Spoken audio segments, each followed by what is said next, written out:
Hello YouTube, my name is Paul. Hope you're all keeping well. Welcome back to another pickup video. Yeah, I've not done one of these for a couple of months, so looking forward to getting stuck into it because I've still got a load of pickups to show you. So I thought I'd start off with a nice varied video. Machines like the Atari Spectrum, Amstrad, Commodore 64, Amiga ST and Sega Mega Drive. So it's about 21 games I think to show. Some games are quite difficult to get, some games have been sort of bargains really, so I picked them up because they're quite cheap and cheerful. Most of these games don't exist on my official list, as you shouldn't really be surprised by that by now. But yeah, so what I thought I'd do is go through these games as per usual and then try and get another pickup video done in the next couple of weeks because I've missed out the last couple of months really, so I've got loads to go through. I've tried to do the gameplay footage for both videos at the same time and kind of confuse myself a little bit as to what's in this particular video. I think I've sussed that out, hopefully. But yeah, I mean, there's some cracking games here, some really good obscure titles, I suppose, games that you probably may not have heard of or may not have played. But yeah, so I've decided next year not to pursue any more collecting and have a year out just to recuperate really, because it's amazing the amount of time you spend looking for things. And because there's so few things I really want, you end up buying stuff that you don't really want. Nice having the collection, but you don't really want them or need them. So I got to a point where I thought, you know what, I'm going to have 12 months out, probably starting from this weekend. I think it's the final £1 final listing fee this weekend. So I guess a lot of people will start selling games this weekend, really, for sort of Christmas period, really. So I'll wait till this weekend's out of the way before committing to a sort of 12-month hiatus. But yeah, so the same goes with Facebook, all that sort of stuff. But I will continue doing the videos. In fact, I might be able to get a few more videos out next year, so I do want to go through my collection. Because the last time I did those videos was about 3 years ago, and some of the collections have changed quite dramatically, really. So yeah, so I've got another pickups video lined up. I've got another Hit Squad video lined up, which will be the last 10 I will show now for at least 13 months. Unless something pops up next year, which I doubt it. I can't imagine someone randomly getting hold of me and go, "Oh, Paul, guess what? I got Castle Master." Can't see that happening. But yeah, so yeah, there's yeah, that's pretty much it. So what I'll do is go through the games as per usual, going through the old chronological order. So we'll start off with the Atari. Now my aim was to get between sort of 60 and 70 games, which I've pretty much acquired those now. Much of the games on my list have been ticked off, but there are still a few outstanding games that are regarded as very good that I still would like to have in the collection. There's always more, isn't there? Always more. So games I'm trying to think that I haven't got, like Yard's Revenge, I don't have. Defender, I don't have. They're all pretty cheap, to be fair. Which will probably take me up to about 70 games, but beyond that, I may resume collecting for it one day, because I do like collecting for the Atari. It is a system close to my heart, the first system we ever had.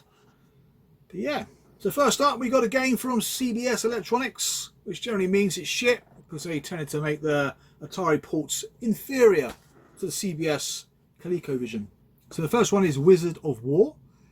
Never played the arcade. I had to look at footage on YouTube just to get some idea really of what the game played like.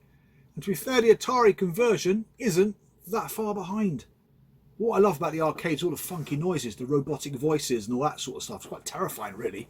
The Atari misses all that, but has that kind of weird kind of pulsating sound that gets faster as things go on, which make you panic a little bit. But yeah, a bit of a mazy game. You just got to shoot the enemy as per usual. You can play it in 2 players, which makes it more fun. I'm not sure if you fight each other. Don't know. Outwit and outshoot the wizard in the dreaded dungeons of war. To survive the first dungeon, you must outshoot and vaporize all Burwars. Destroy every visible and invisible Gar War, and Thor War, or be eaten alive. Some strange names, but yeah, good game. I quite enjoyed it, even though I don't have any nostalgia for it, which sometimes makes it more difficult to enjoy something that's prehistoric. But yeah, it's okay. But yeah, it's okay. Next one, a gift from my good pal Sega Zombie. Yeah, Sega Zombie Scott, or Scott from Sega Zombie. He sent me this game when he sent me my Hit Squad games a couple of months ago. So yeah, brilliant. Now, what I do like about the Atari as well is different types of cartridges you can get. because obviously later on cartridges became a lot more uniform, but back then cartridges were quite exotic. But yeah, Star Voyager by Imagic, lovely gleamy case. I've got about 3 of these now. I think they've released quite a few games.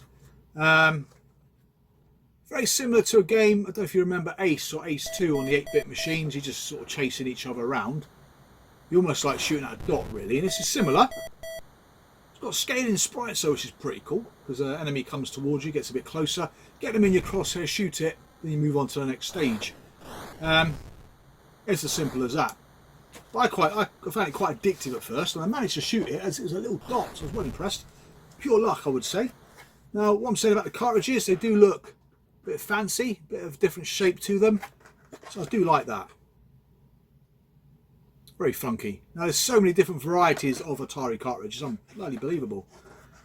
So that's something that interests me, and it's a bit of a strange, quirky interest, but it is what it is. All to do with the history of video games, isn't it? These strange, quirky items. Nowadays, everything's too uniform and a bit boring. Yeah, so that is Star Voyager, so thank you very much, Scott, for that. And last but not least, on the Atari, is probably the best game of the 3. A game that I remember playing years ago, but haven't played it since.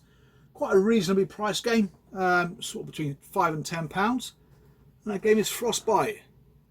Let's get some box protectors for these, because they are rather flimsy boxes. Again, the PAL version is denoted by the multiple different languages. If you get a bit confused about PAL and NTSC games, especially on the Atari, the NTSC stuff generally just came out in America or Canada, just had English on it. The cartridges, again, suffer with that glue thing. And another thing I quite like about Activision games is their manuals are quite unique to the game. Whereas the Atari ones all look quite uniform again, didn't they? But these were a little bit different, which you'll see as I go through the different games, if that's your thing. But again, quite reasonably priced, a good game. Very similar to like Frogger, as you're jumping on different platforms, changing the platforms to different colours, which then in turn builds your igloo. So once you've done that, collected some bonus points on the bottom, you jump through your igloo and on the next level. So yeah, pretty basic premise as most Atari games are, but great fun. Now next up from the Atari is my beloved Sinclair Spectrum. Got a gift in here as well, gift from Daryl. Avid Sinclair Spectrum collector himself. Got an awesome collection. They sent me a game that I showed in my last Sinclair Spectrum pickup video. I knew this game existed in its 128K glory, but it's one of those games that don't come up very often, and Daryl kindly sent it to me, which is brilliant. It's one of my favourite games on the spec. I used to love this game. That's Barry McGuigan's World Championship Boxing 128K. So yeah, lovely. I mean, I know it came out on the 128. No, other games from Activision also came out like this. I'm pretty sure Ghostbusters did. Quite an elusive game, the 128K version of that. But yeah, really pleased to have this, because I always wanted it but never got around to buying it. But I do have it on a 48K, but the 48K music, as you know, is ear piercing. So it's quite nice to have a nice subtle EY chiptune. So thank you, Daryl. That was brilliant, as always. You've been very supportive of me this year, I've got to say. So thank you very much. Especially with the Hit Squad games as well. Now, next up on the Specky, we have two games that are quite difficult to find and can be pricey in terms of Spectrum pricing, and one that I overpaid for. One of the many reasons why I'm not doing eBay next year. Just my impatience is going to be the undoing of me. LED Storm. A good arcade conversion, albeit the Spectrum version is rather quick. A bit too quick for my liking. I end up off the track more than on the track, which is about right. Unfortunately, no, this does have instructions. Yeah, it does have instructions on the back of the inlay. Cracking tune though, cracking EY chip rendition of I want to say Tim Folin. One of his musical scores, brilliant. It's brilliant on the Amiga. The Specky version, ST version are very good too. I don't think the Amstrad's got any music. I don't think so. One of the joys of being an Amstrad owner, isn't it? Get the hand-me-downs. Next up we have, now this game I've been after for a while as part of another wider subset. But the last two I've seen have gone for upwards of about 50 quid, and I thought I ain't paid £50 for that.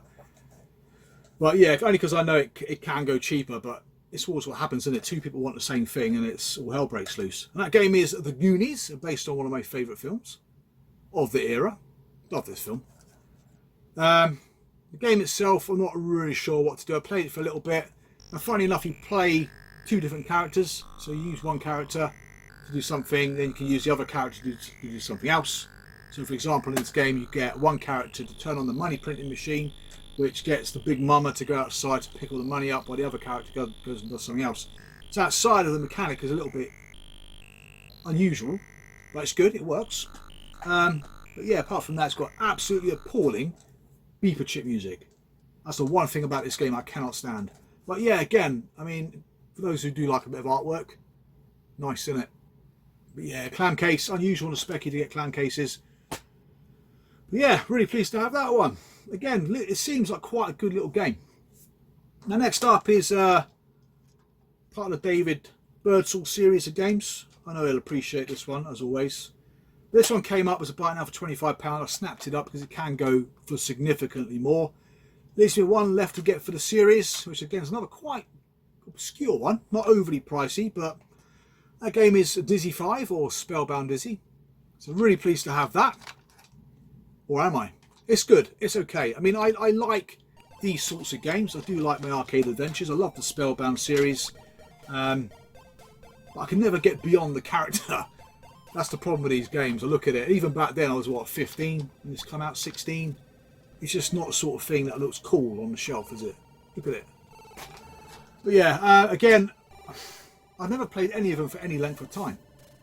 I've got to say. I must have. I've got all of them except for Yoke Folk. How you say it? Yoke Folk? Yeah, that again can go for about 25, 30 quid. I do have all the others, which is cool. Now next up we have a similar theme as a Sinclair Spectrum. These are all 3 disc games on the Amstrad. One was an auction, one was a buy it now, one was part of a wider bundle, which I kept a few games from and sold the rest on. First up is a classic. It's a classic because everyone of our age probably would have played this game back in the day. I played it and didn't get on with it because I wasn't sure when I was younger what I was supposed to do, because it is more of a puzzler than it is an out-and-out platformer, even though it has both kind of elements really in it. And that is Impossible Mission. I have to keep looking at that because I want to say Mission Impossible every bloody time. But another one of those tall, slim wallet case games. I do love them because it just has much bigger artwork. It's right in your face. Getting very Tron-like, I suppose, isn't it? Look at that. Yeah. Yeah. There we go. But yeah, I played it for a bit. I quite enjoyed it. I've got to say, I enjoy it more now than I did as a kid, when I didn't have a clue what I was doing. But this one I think may have cost me 20 quid. But yeah, I cannot resist these boxes. And if I was a serious Commodore 64 collector, loads of games came out in the 64 like this, simply because the floppy disks on the C64 is about the size of my face, and that's saying something. Next up is another game in a nice slim wallet style case. A game I remember playing the original one quite a bit, quite enjoyed it. But this one actually is not bad. It's Beachhead 2. This was part of a bundle. I think I paid about 130 quid for the bundle. Kept a couple of Ocean compilations and kept a couple of US Gold games and sold the rest on. Games like Turrican were in that bundle. There's quite a few nice games actually, which I didn't want to keep. But yeah, same affair. Big massive box for very little content stuffed inside it. But yeah, again, this one's a bit different to the original game. It's set over different missions. Each mission's got like a sub-mission, I suppose. First level, I remember the helicopter coming down. You drop the people off, the soldiers off, avoiding the anti-aircraft fire. Yeah, and I didn't realise what they were doing. They were running behind walls. I couldn't work out what those platforms were. But what are they doing? Where are they gone? And then you get to the next level and literally have to get them from behind the wall to the next wall, avoiding again the anti-aircraft fire. Sounds like fun, doesn't it? It's alright, got to say, I quite enjoyed it. Then finally on the Amstrad, and again what I like about those two games, again like a lot of the Ocean stuff for the Amstrad, it's different to the Spectrum version. It's not always a straight port over. But the final pickup was an auction. I think it was about £25 I want to say. I reckon it was US Gold's last release compilation, and the reason I picked this up is I'm struggling to find the last released compilations on the Ocean Software collection. So when I see something now in a subset I'm interested in and it's a late release, I'll buy it, because who knows, I may go for these collections, I may not, but if I don't, I don't. But I know from experience, when you're buying any subset, especially on the Spectrum, the later the games, the harder they are to find and the more pricey they are, which makes sense, doesn't it? And that's Mega Sports. Consists of games like California Games, which I'm absolutely shit at. Summer Games 2. I've got a feeling there's 4, maybe 5 of those in this compilation. But yeah, I mean, again, it just comes with the usual gump inside. Even this compilation you don't see very often on the Atari ST or the Amiga. It just does not surface. So if you're into US Gold collecting, certainly one I would recommend picking up if that's your thing. Right, now we're on to the Commodore 64. Another couple of subsets I'm interested in. One on the Spectrum. I know Daryl's all into the same subset as well. And the Commodore 64, there's 2 here. One from System 3, because they did develop some brilliant games on the C64. Brilliant games with brilliant soundtracks and just all round quite original games, really. But first up, I'll show you the Konami game, or the Konami game. This didn't come out in the Sinclair Spectrum. Well, it did, but it came out in a compilation and it was dreadful. Whereas the C64 version is more reminiscent of the arcade, and that's track and field. Again, I've seen 2 or 3 copies of this. Kind of held fire, but I thought, sod it. Do you know what? I want to see what this game plays like on the C64. It plays well, a little bit slow, I would say, but it plays really well. I'm not very good at it, which I'm not very good at many games, to be fair. This was about 11 quid. I've seen it go for a bit more. So I think it came out, was a buy it now a few weeks ago for 20 and sold. One of those games again I was having an eye about, thinking, I would like that. But on the Spectrum, I'd like to pick up, oh bloody hell, I've forgotten what it's called. Jailbreak, I don't have that, but I do have Nemesis, both boxed. Salamander I've got. And the other one is Jackal? Yeah, Jackal. So Jackal come out like that on the Sinclair Spectrum. So I find strange about Salamanders, it got a Konami release, it got a Imagine release, or an Imagine release as well. So yeah, quite peculiar. But again, you can play this on an Ocean compilation on the Sinclair Spectrum, but I wouldn't even bother recommending it because it's dreadful. Now the System 3 games, a couple that I picked up, one I've been after for a little while, good little platformer, cracking music, great presentation. Like I said, System 3 games on the C64, they've done some great stuff. That's Flimbo's Quest. Like I said, couldn't get very far in it, didn't really give it a lot of time, to be honest. But yeah, it came out on all the systems, all the classic home computers except for the Sinclair Spectrum. What a strange looking chap he is. But yeah, I mean, the Sinclair Spectrum version didn't materialise, but I know it came out in the Amiga, quite desirable, quite difficult to find. Recently saw it on the ST for about 11 quid on eBay, didn't sell, so it can't be that desirable on there. And the Amstrad version you very rarely see, like this. I've seen it on the Kicks label, but not like that. And the final game by System 3, I've only got the 2. I mean, I've considered getting some more. Now I tell you, I got Myth and I got Ninja Remix on cartridge on the C64. That's Turbocharge, again, quite a rare Kicks label. Don't come up very often. It can command a pretty penny. This was advertised as the floppy disk version along with 2 other US Gold games which I've since got rid of. Unfortunately it wasn't a floppy disk version, it's the cassette version. This game is very similar to games like Chase HQ. It's a driving game fundamentally. You can shoot things, you have to get from point A to point B, like any driving game, pick up fuel along the way and stuff like that. But it's like a little story to it as well, so it's not just an all-out and out racing game. I like it. Brilliant music again, very well presented. Driving games don't generally translate well on the Commodore 64, but that one there does a cracking job. Again, that was about 10, no, I think the bundle was about 20 quid. That usually goes between sort of 7 and 10. It's lovely condition though.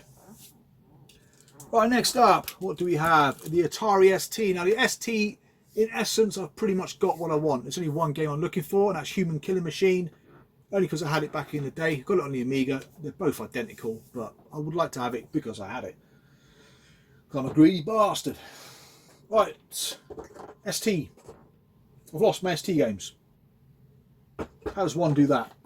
Right, 2 games didn't materialise on the Commodore Amiga. 1 game I wanted because it was one of the final demos that I played on my ST before selling it to a good friend.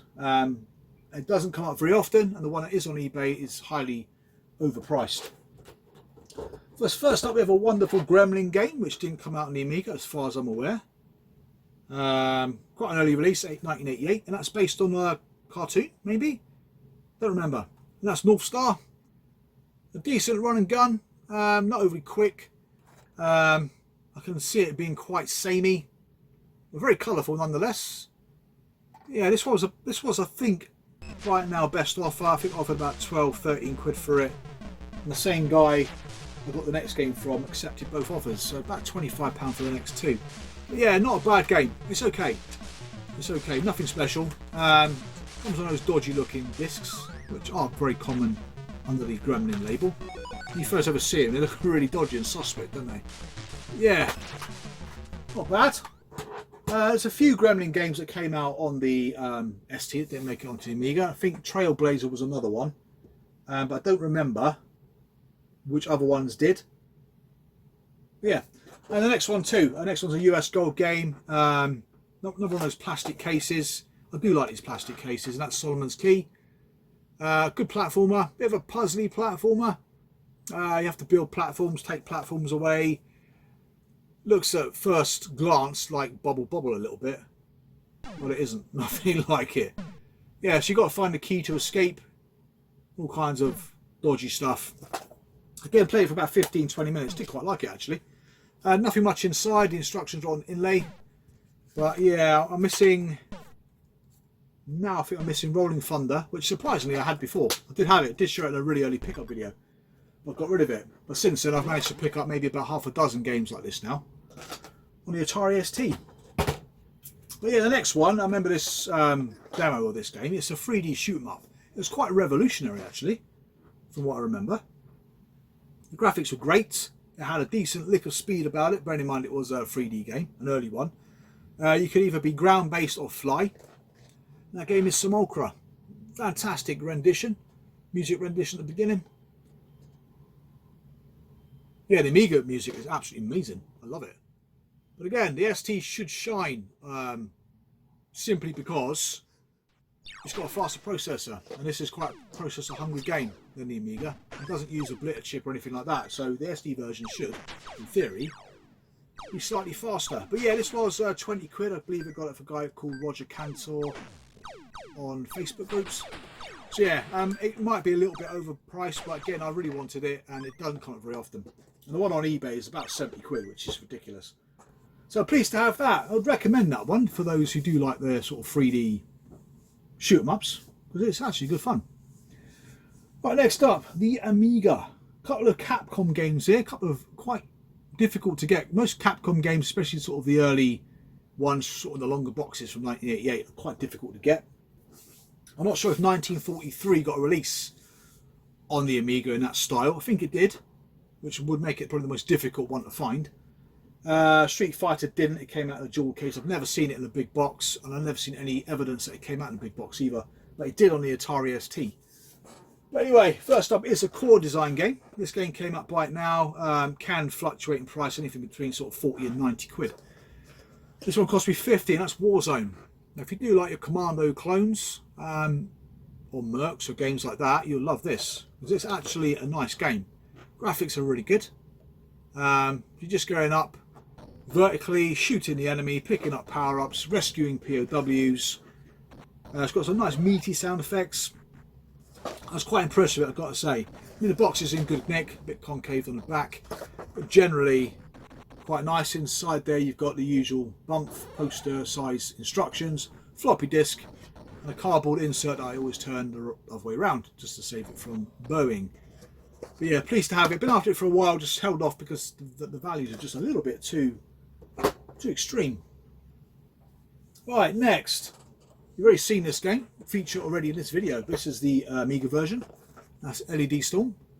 Again, this was about £45 an auction last sort of 6 weeks ago, maybe 2 months ago.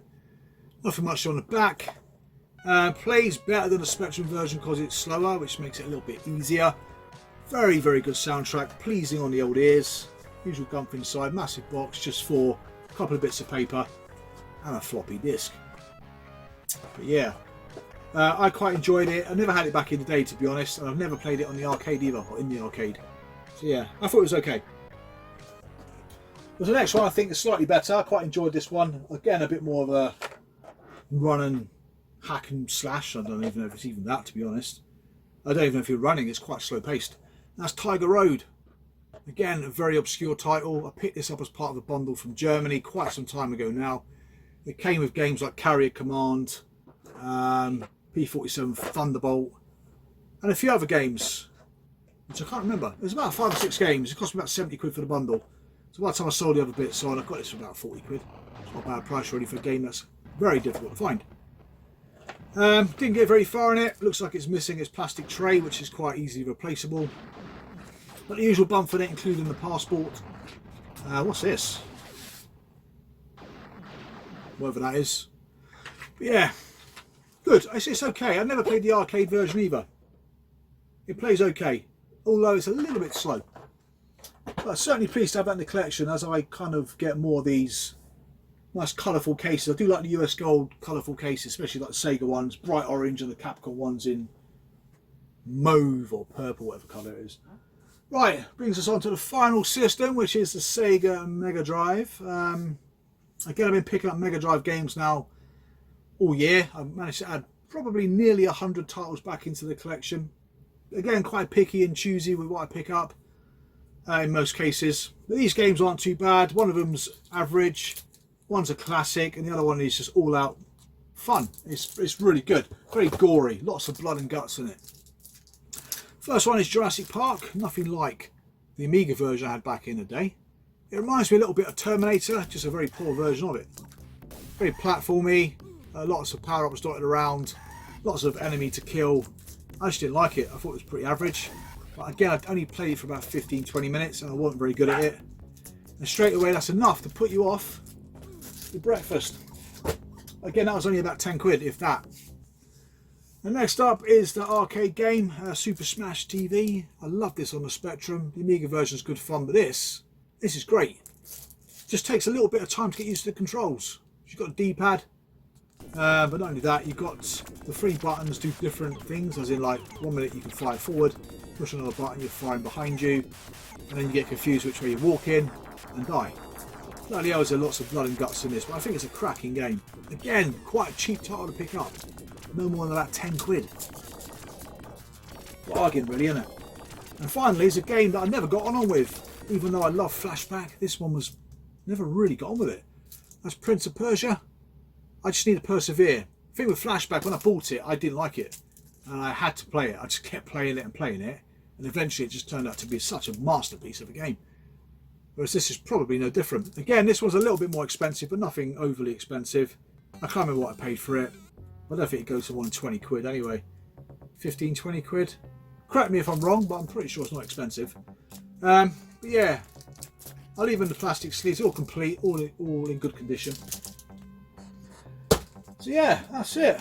Quite an eclectic mix of games on different systems. My favourite era, 8 and 16-bit eras. Not to squash these Atari boxes because they are bloody bloody delicate. But yeah, so I'll have another pickup video out in the not too distant future. Pretty much the same sort of format, Atari right through to the Mega Drive really. I'm going to do a video with all my recent Amiga shoot-em-ups in. I've got quite a few nice ones actually. What games I've been after for ages. So I kind of themed that one just around Amiga shooters. I think I've got at least 10, maybe 15. I don't remember because they've been accumulating now for the last 18 months. There's a couple of videos I could do around the Blue Spine Mega Drive games. Again, the problem with that though, there's nothing fancy in there, just run-of-the-mill standard games really. But I do have a lot more, well, I wouldn't say a lot more videos like this because in terms of the ST, there's not a lot left to show. There's a few, but not a lot. 64 wise, not really a lot. Amstrad, there's not really a lot. But where I can, I will try and do some more. So definitely got another one like this, pickup video wise. Got another Hit Squad one, which will be the last one for about 13 months. at least. I've got another Ocean software inspired one. I've got a shoot 'em up one. So I've got a few to get out over the next few months. But I'll try not to leave it as long before my next pickup video. But yeah, there you go. So thank you very much for watching. Thank you very much for subscribing. I'll see you guys again real soon. So take care and bye for now.